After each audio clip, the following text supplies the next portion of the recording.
Carrier's data center orders grew 300%. The stock fell 10%. Vertiv raised full-year guidance on revenue, earnings and cash flow, and lost 17% in a day. And Microsoft added $480 billion on Thursday. The largest one-day gain by any stock in history. My read: this was not a demand event. It was a derating. Demand went up, multiples went down, because the market learned who holds the option to slow the spending. Not the companies doing the building. I'm Big Z. This is your weekly brief for the week of July 27th. For calls on the board last Saturday. 2 hit. 1 I got badly wrong. The miss first. I said chips holding 11,674 proved they'd found a floor. It broke. The semiconductor index traded as low as 10,445 Wednesday. Wrong call, and what broke it came from outside the United States. The hits: the S&P reclaimed its 50-day at 74.89. And credit never blinked. High-yield spreads moved 5 basis points, to 2.84 as of Thursday. 5 briefs running. The 4th fired backwards. I said Brent above 100 turns this macro. Oil fell 10% instead, and hike odds rose anyway. The scorecards on screen. 2 readings matter. The Nasdaq Composite rose 1.59% while the megacap Nasdaq 100 managed 0.5%. The broad index beat the megacap index by a full point. And the semiconductor index fell 4.3, leaving it 23% below its high. A bear market inside a rising tape. VIX closed at 15.99, a 16 handle in a week containing a 21% single-name gain and a 23% loss. Volatility isn't measuring what's happening underneath it. Only 4 of 11 sectors closed green. Discretionary led, up 6.11, but Amazon is roughly a quarter of that ETF. That's one earnings report, not a consumer. Utilities were worst, down 4.19, in the week Microsoft and Amazon both reported record cloud demand. 10.3 percentage points, top to bottom. When the best sector is one stock and the worst is the power AI supposedly can't get enough of, this isn't rotation. It's a re-rating. 288 members rose, 215 fell. The majority went up. But the median S&P company gained 0.68% while the index gained 1.05%. And the share of companies above their 50-day average fell, from 65.1 to 62.1. Breadth deteriorated in an up week. Participation is fine, leadership is not. Microsoft, up 21.75%. Azure grew 43%, and contracted revenue not yet delivered hit $678 billion, up 84%. Amazon added 17, on AWS growing 37, its fastest in 18 quarters. Alphabet rose 11.4 and didn't report this week. It reported the prior week, and last Saturday I told you it fell for raising capital spending. This week the market took that verdict back. And one correction to the story you'll read everywhere: chips didn't fall because hyperscalers reported. They fell Monday through Wednesday on Chinese lithography and a Korean memory miss. Thursday, the day the hyperscalers actually spoke, semis rose 8.19%. So what repriced? Not demand. Carrier, orders up 300%, record backlog, guidance raised, stock down 10%. Trane, record backlog, America's commercial bookings up 50%, guidance raised, down 5%. KLA raised its estimate of industry equipment spending from $140 billion to over $150, and fell 13%. Demand went up. Multiples went down. 2 things did it.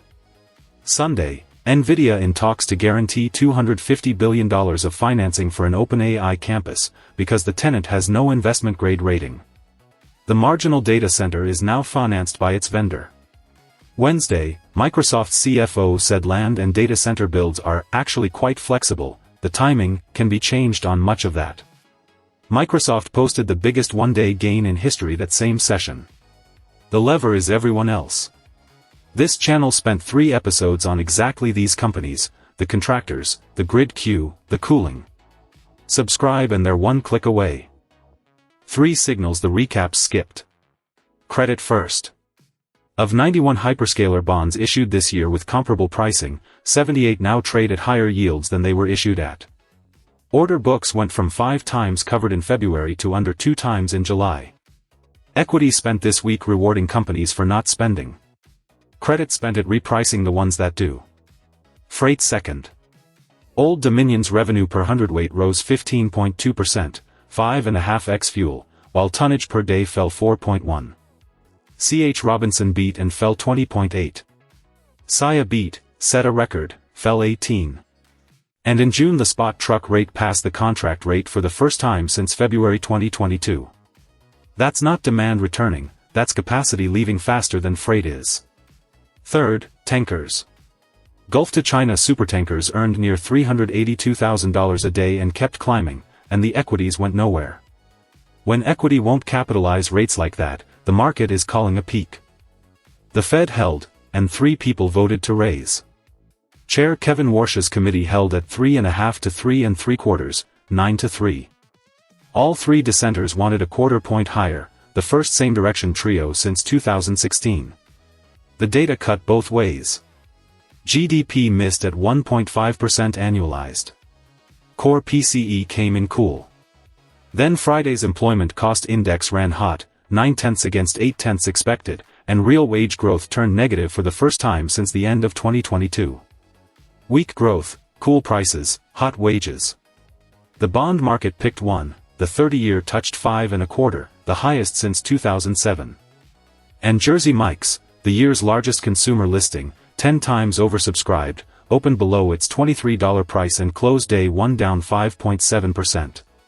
The window is open on paper and shut in practice. Now the part the weekly percentage hides. The last day was materially worse than the day before it.